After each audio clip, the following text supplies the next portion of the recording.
Mr. Jones owned a cotton plantation and many slaves. One day he was talking to the owner of the plantation next to his, and Mr. Jones was lamenting the fact that times were tough. He was having to work his slaves harder than ever, and was having trouble with some of them being disobedient or trying to run away. The other plantation owner said he knew someone who could help. Day 1. One day Mr. Jones called his slaves together so a man named Mr. Smith could talk to them. Before beginning, Mr. Smith whispered to Mr. Jones, "Whatever I say, do not contradict me or interfere, and I promise you your slave troubles will end." "My name is Mr. Smith," he said to the slaves, "and this may be the happiest day of your lives. From today forward, you will no longer be slaves, but free men." Mr. Jones was so shocked he started to step forward, but Mr. Smith gestured for him to remain silent. He did, only because the other plantation owner had spoken so highly of Mr. Smith's skills. "You are no longer the property of Mr. Jones," Mr. Smith continued. "You are free. No more would you be forced to labor for the benefit of Mr. Jones. Now you can work for yourselves." Now the slaves were all murmuring and looking at each other. Many were smiling, many were looking puzzled. "In fact, you are now free to leave the plantation whenever you want," Mr. Smith said. "However, since we are surrounded by other plantations, if you leave, some other plantation owner will likely claim you as his own the moment you set foot on his property. So I urge you not to risk your newfound freedom by doing something so foolish. Instead, I suggest that you stay here, no longer as slaves, but as willing participants and part owners of this plantation. Yes, this is now your plantation." Mr. Jones bit his tongue to keep from objecting. "For now, we might as well leave Mr. Jones in charge," said Mr. Smith, "since he is the only one with any experience at running a plantation, which is quite a complicated thing to manage. But he will no longer be your master, but just another worker on the plantation. In fact, he will now be using his organizational and management skills to serve you. Whatever problems you may have had with him before, you are now all equals, and you need each other to make this work. If we all cooperate and work together, we can all reap the benefits together.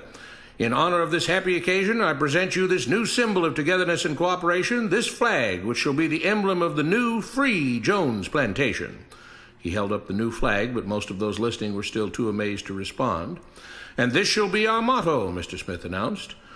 "We work together as free men for our mutual benefit, pledging our allegiance to the Jones Plantation, which stands for prosperity, liberty, and justice for all. To celebrate, everyone has the rest of the day off. Enjoy your freedom, do as you please, and be back here tomorrow morning, bright and early, so that we may begin work on this great and noble new endeavor as equal free men." Finally convinced that Mr. Smith was serious, the former slaves applauded and cheered. Day 2. "We all want this plantation to do well," Mr. Smith said at the beginning of the next meeting, "so we can all share in the benefits. We all know that it takes a lot of effort to make a cotton plantation work. Just because you're all free doesn't mean you can stop working. In fact, since you're now working for yourselves, I expect you to work even harder than ever before, but now with pride and joy, knowing that you're working for yourselves. Of course, there still have to be rules. If everyone just does whatever he wants, the plantation won't produce anything. This experiment will fail, and we'll all starve. You should be thankful that Mr. Jones has agreed to stay on to lend his knowledge and skills to this endeavor, and I trust you will all do your own part to make this work. Several of you have been chosen to act as project supervisors to manage different aspects of the operation, to make sure everyone is doing his assigned job, to make sure that the rules are followed, and so on. The rest of you may head out to the fields to start your first day of work as free men." Day 3. The next morning, Mr. Smith had a grim expression on his face as the daily meeting began. "I have an unpleasant duty to do today," he said. "Yesterday, Charles was caught keeping some of the cotton he picked, presumably to sell for his own personal profit. That is against the rules. That is stealing. For that, Charles must be punished." Two men tied Charles to the whipping post. "I take no joy in this," Mr. Smith continued, "but you must understand, if we do not maintain order, if we do not have rules that we all abide by, then the plantation will fail, and we will all suffer." The whip cracked against Charles' back. "But if we all pitch in for the common good, then we can all prosper. Being free doesn't mean you should be selfish and greedy. We must each do our assigned duties and obey the rules, and then we can all benefit, and each of you will receive your appropriate share of the profits." A young man named Samuel stepped forward. "But if you and Mr. Jones decide the rules and whip us if we disobey, how is that any different from what we had before?" "How can you say that?" Mr. Smith asked. "I'm shocked. You were a slave before, and now you're free. Things still need to be managed and organized by those best qualified to do so. Do you know how to run a plantation, Samuel?" "Well, no," he answered. "But if we're free, why do we get no say in what the rules are and how things work?" "I'm surprised at your ingratitude," Mr. Smith answered. "None of you know how a plantation is run, so you're in no position to be making decisions about how things are done here. You don't seem to appreciate all the things that Mr. Jones provides for you, from protecting you from all the outside threats that you know nothing about, those who would come here, capture and enslave you if not for Mr. Jones' protection, to making sure that you all have food and housing, tools to work with, that you're cared for when sick and injured, and so on. There wouldn't be a plantation at all, no cotton to pick, no land to plant and harvest, if not for him. You should be grateful that he's made possible the level of comfort you now have. Your lives would be far worse if not for him. Nevertheless, as free and equal participants in this endeavor, from now on at each meeting, any worker may have 2 minutes to ask questions or voice suggestions or complaints." With that, the workers all seemed satisfied and headed out again to the fields to pick the cotton. Day 4. "I have a big announcement," Mr. Smith said as the daily meeting began. "Mr. Jones' cousin is here, and not just to visit and see how our project is coming along. It has been decided that from now on you will be deciding who will manage the plantation. Of course, this job can't be done by just anyone, but every 3 months we will have a special meeting at which all the workers will vote on whether we think Mr. Jones should run the plantation or whether we think his cousin, Mr. Johnson, should run the plantation. That means that ultimately you are in charge because you will be deciding which man you want running things on your behalf. If you don't like the way things are being managed, you now have the power to change it." Amazed and pleased, the workers headed out again to the fields to pick the cotton. Days passed, months passed, a year passed, and the plantation continued to operate as before. Sometimes Mr. Jones was in charge, sometimes Mr. Johnson was in charge, but the day-to-day routine stayed exactly the same. The workers worked hard, long hours every day, and still had little to show for it. Every day the meeting would begin with them all reciting the Jones Plantation motto, "We work together as free men for our mutual benefit, pledging our allegiance to the Jones Plantation, which stands for prosperity, liberty, and justice for all." One day Mr. Smith announced, "Samuel is asked to say a few words this morning, and whatever the rest of us may think of his ideas and opinions, we are all free here, and that means we are all allowed to speak our minds. So, Samuel, you have 2 minutes. Begin." Samuel stepped forward, looking scared.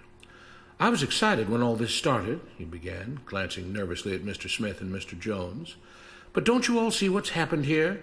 Nothing has changed. We're all still slaves."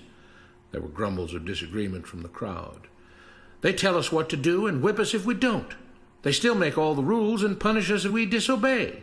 They let us make suggestions and complain about things, but they never really change anything. They let us choose between Mr. Jones and Mr. Johnson, but what's the difference?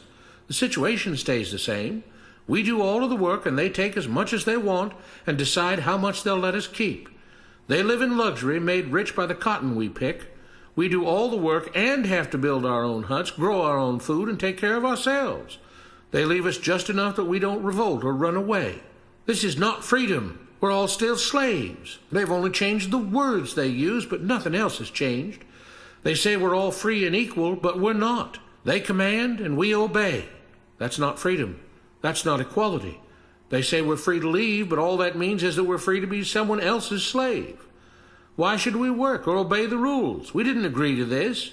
They made the system. They forced it on us. They control and rob us and call it freedom. They've deceived you into thinking that being able to choose which slave master you'll work for is the same as being free. It's not. Open your eyes. If you keep what you produce, they call it stealing. When they take what you produce, they call it sharing and fair distribution. Can't you see that this is all? Your time is up, Samuel, Mr. Smith announced calmly. At his gesture, 2 supervisors grabbed Samuel by the arms and led him to the whipping post. "I'm sorry, Samuel, but you've broken the rules. There are rules against encouraging others not to work and encouraging others to break the rules. You're only hurting all of us with your discontentment and your complaining and your disobedience." The whip fell and Samuel let out a grunt. "Without rules, without order, all would be lost. Without law, there would be chaos. We can't just behave as wild animals, each doing whatever he pleases. We must all follow the plan and all do our duty for the betterment of everyone, and those who do not must be punished." The whip fell again, and blood flowed freely from Samuel's back. "Samuel, it is you who are stealing from the others. When you don't do your assigned work, you are making more work for others. When you disobey the rules, it is you who are endangering the future of everyone else here. You are the thief. You are the criminal. You are the one trying to destroy the arrangement that keeps us all safe and prosperous." At every lash of the whip, the other workers cheered louder and louder, some yelling curses at Samuel. "Being spoiled and selfish, you complain about everything, talking as if you're oppressed. But you are the one ruining things. You are the one keeping us from being all we could be. It is your greed and your rebelliousness that is hurting all of us. They all play by the rules," Mr. Smith said, gesturing at the others. "What makes you think that you don't have to? You think you're above the law?" There were loud yells of agreement as the whip fell again. "We must maintain order," Mr. Smith proclaimed, "to make this plantation great, to make it so that we can all be happy and prosperous. To have the society we want, there have to be rules.